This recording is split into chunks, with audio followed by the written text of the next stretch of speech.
Shalom, weekend nziza y'umugisha, weekend y'ubwiza, weekend yo kubona Imana.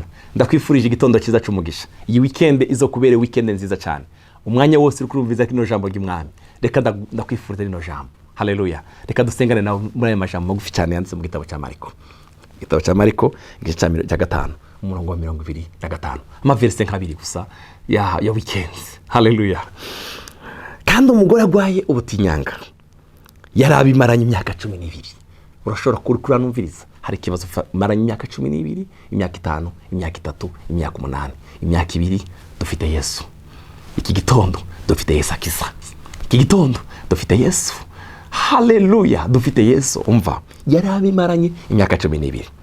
Yababajwe cyane n'abavuzi benshi. Bamumarishije ibintu byiwe byose. Abitanga ku ngemo. Abarwayi aragenda kwa muganga, aragenda hantu hose ariko arondera wo mukiza. Ntiyagira ico bamumarira, mbere arushiriza kurwara. Ntibagira ico bamumarira, mbere arushiriza kurwara. Urashobora kuba nawe unumviriza, waragiye kwipimisha, baravuze ingwara, umubiri wawe kumugwaye. Ndakuzaniye ijambo ryo gukira uyu munsi. Fata urwaye dusengane nawe mu kino gitondo. Fata urwaye dusengane nawe. Uyu mugore ngo yaragiye arazunguruka hose. Baramubwira barabantu abaganga bahige no hino. Mugabo arushiriza kugwara. Uyu mugore agira ibanga ryiza ryankoze ku mutima. Shaka kubasangiza. Yumvise za Yesu. Yumvise amakuru ya Yesu. Hari amakuru ufite ya Yesu. Yesu arakiza. Yesu arakiza. Yesu arabohora. Yesu yaratubwiye ngo mu mishago ye yatwarakiza indwara. Ngo yumvise ibya Yesu. Haleluya.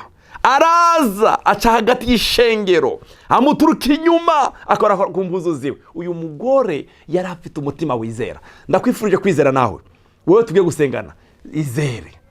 Aca inyuma. Aribwira mu mutima ngo nkeneye gusa akantu kari kuri Yesu, gafashe kuri Yesu, nta kindi.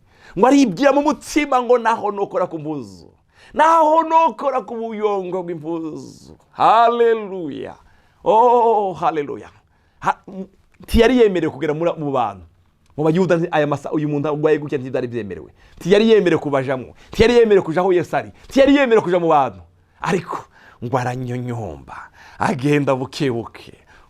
Arashika kugeza aho Yesu ari. Umva. Yumvise ibya Yesu araza hagati y'ishengero, amuturuka inyuma mukora ko kumbuzu yi. Umva, ndakwifurije gukora kuri Yesu uyu munsi. Ndakwifurije kubona Yesu. Ndakwifurije ko Yesu akiza. Umva, mu Baheburayo haravuga ngo ko yararejo. N'uyu munsi ni kuri kandi kizakora. Umva, Yesu yadusigiye iki? Ububasha mu ijambo ryiwe. Izere ijambo ndiko ndakubwira muri kino gitondo. Yesu aragukiza. Yesu agutabare. Yesu agukomora ico gikomere. Yesu akuvura uwo mubiri. Yesu agukiza uwo mutima. Yesu. Amen. Akora ku mbuzu yiwe. Yibwira ati niyo nokora ku mbuzu ziyo gusa nokira. Uwo mwanya nakunda hano ha. Isoko y'amaraso irakama. Amenya mu mubiri wiwe ko kizi ico cago. Amen. Ico cago cyari kumaze ku imyaka myinshi. Ndagitangarije ngo uyu n'umunsi wawe wo gukira. Ngo amenya mu mutima ko kizi ico cago. Yesu ngo aravuga ngo imbaraga zivuyemo. Nindu nkozeho ba Petero baramubwira ngo reka turi benshi ko tizuka tugukoraho ko turagusunika ahubwo kudukora ko oya reka. Yesu aravuga ngo hari umuntu nkozeho. Amen. Wa mugora araza aramubwira ngo ni jewe mwami. Yesu arahindukira aramubwira ngo genda kugizara kwa gukishije. Ndakwifurije kubona Yesu uyu munsi. Ndakwifurije gukora kuri Yesu. Ico cago cyawe kumaze imyaka myinshi kirahagarara mu izina rya Yesu. Ngo yibye mu mutima wiwe.